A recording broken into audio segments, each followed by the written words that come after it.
Hey, happy Friday, everybody. Welcome into the card closet. So glad you're here again. Hope you had a great week this past week. I know we were awfully busy and I didn't get a lot of videos made.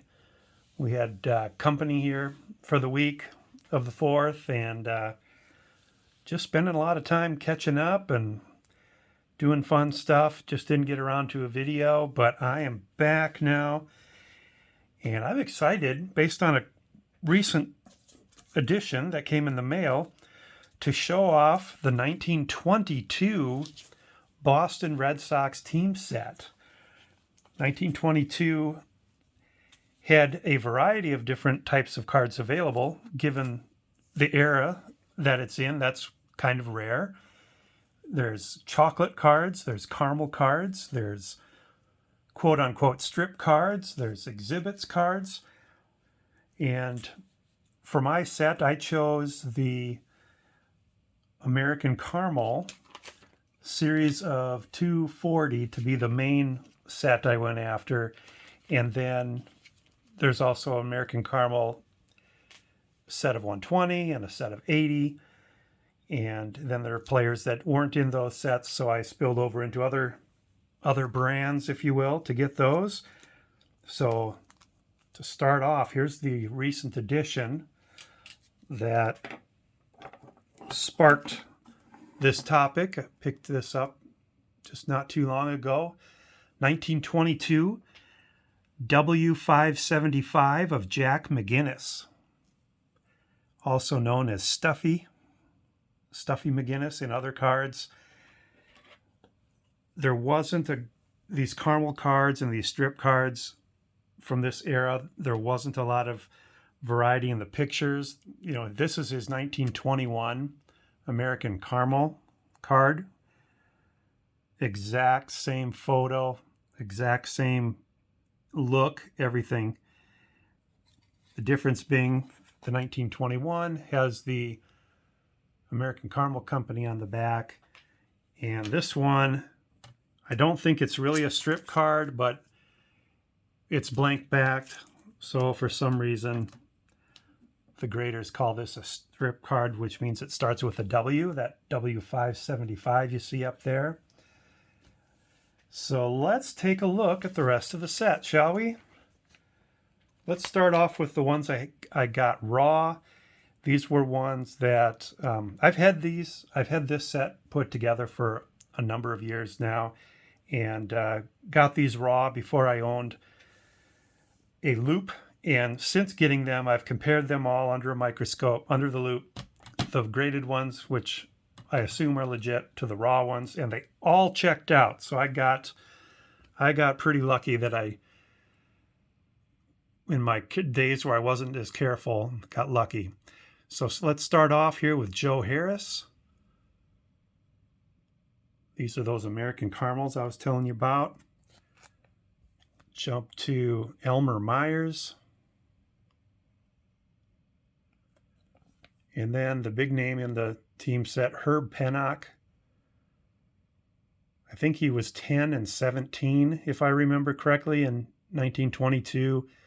After this season is over, he was traded to the Yankees, and he would win at least 19 games 4 of the next 5 seasons with the Yankees, twice finish in the top 4 in the MVP balloting, and basically put together his Hall of Fame career starting the next year with the Yankees. But Herb Pennock, Hall of Famer, played for the Red Sox for a few years, but overall I believe he had a losing record with them. Red Sox were not very good in the 20s. This year that we're looking at here, 1922, they were last place in the American League. Here's Darryl Pratt and Jack Quinn. So those are the raw ones. Let's go through the rest of them. Most of my team set from this year is slabbed. Start off with George Burns.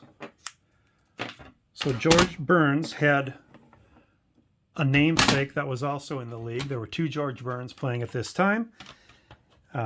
One played in the National League, thankfully. I noticed in the trading card database sometimes they are mixed around, so I'll make that correction if I see it. This is probably my best conditioned card at a PSA 4.5. Again, like I always say, this era, which by the way is exactly 100 years ago for these cards, this era is not, condition is not that important to me. I just wanted to get the team set. But sometimes the one in front of you and the only one you've seen for a while is a good condition card. And if you can get it for your price, why not? This is a Nielsen's Chocolates. Looks just like the caramel card, but the ad on the back is for Nielsen Chocolate Bar rather than caramel. So that's George Burns. George Burns, I believe, finished with over 2,000 hits in his career. Next up, we have John Collins, sometimes known as Shano or Shano, not sure which one it is. But this is the E120 American Caramel. And this is the typical back. Shows all the players and the manager. American Caramel Company, Lancaster and York, Pennsylvania.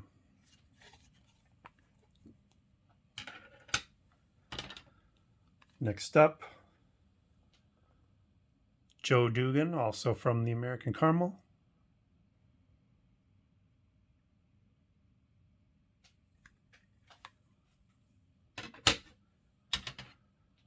Then we have a pitcher, Ben Carr, also from the American Caramel. This one is GMA graded. Turned out to be truly legit though. Nemo Leibold. Looks like he's wearing a White Sox jersey. It's also the American Caramel. The backs all look the same on those. Mike Minoski. Nice action shot there. Kind of looks staged. What do you think of that border? It's got that, the chest protector and the glove, the bat, the ball, then players, a pitcher and a batter in the lower corners. Just got that really nice classic look. The only thing that could be better would be if there was some more color to them. Here's a gentleman that was not in the American Caramel set, so I had to go with the exhibits to get this guy, Bill Piercy. And again, he's not wearing a Red Sox uniform there either. Looks like a New York. Don't know the guy well enough to know if that was New York American or National. Give Bill a stand here. Another American Caramel, going back to them. We've got Clark Pittenger. Nice action shot with the bat there.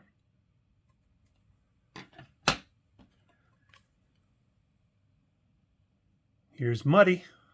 Harold Muddy Rule. Catcher. Nice pose on that one. American Caramel again. Elmer Smith.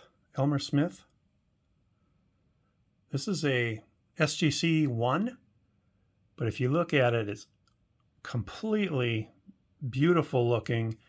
There's just a little bit of paper loss down there in the lower left corner. Other than that, it's just a gorgeous card, eye appeal. And probably their best hitter that year, or one of them, Oscar Witt. Third baseman. This card is pretty bad condition. This is from the E121 series of American Caramel. Just a reminder, this American Caramel is E120. Witt wasn't in that series, so jumped over to the E121, which is a series of 120 cards to get the Oscar Vitt. Not in good condition, but I don't believe I paid much for this card at all. A little bit of a different back there. I kind of wonder if they used the term cards back then or if they actually just called them pictures. But I'm going to display this one as well since it shows a different variation of what cards look like that year. And then finally, last alphabetically, back to American Caramel E120. We have Al Walters in his catcher's gear. So that's two catchers that had Red Sox cards that year. So that's the 1922 Red Sox set. Jack McGinnis started it all.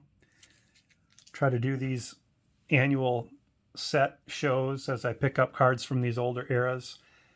I'm not aware of any players from 1922 that have a Red Sox card that I don't have. So I think this is complete. And I love collecting these old cards. It's a big part of my collection. Just don't pick them up as often as I do the other ones. So I like to get these old videos out. So thanks for watching tonight. Have a great weekend ahead. This is Eric in the Card Closet. Talk to you again next time. Bye.